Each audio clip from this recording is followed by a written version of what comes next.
gembira selalu mewarnai hidup manusia, baik dia miskin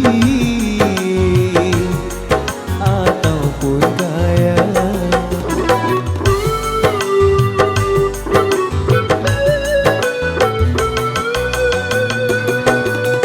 Yang jelata dan yang ternama, yang tak punya dan yang berada, pasti merasakan suka dan duka. Itu romantika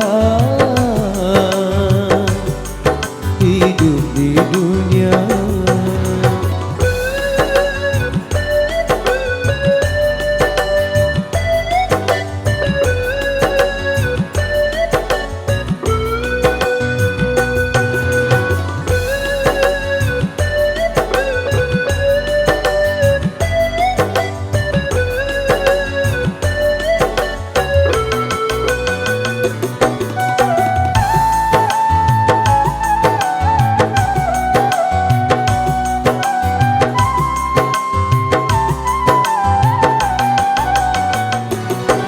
Jangan lupa daratan apabila dalam kegembiraan.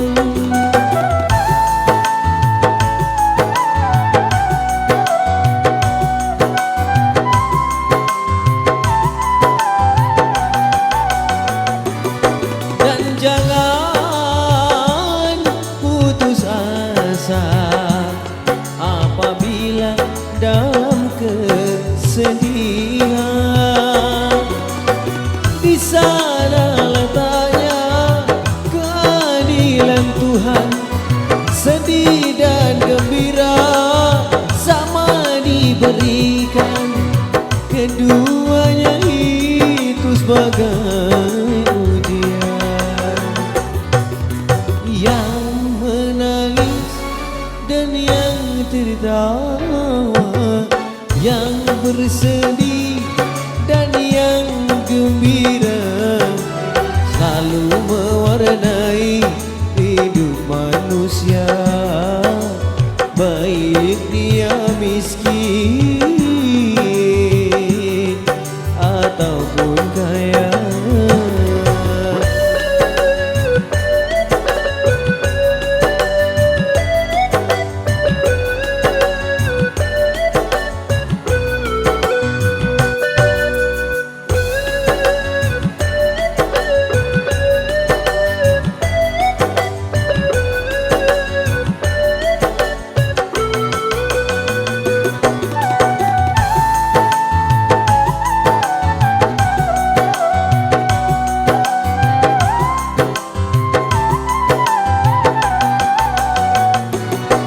Jangan lupa daratan apabila dalam kegembiraan.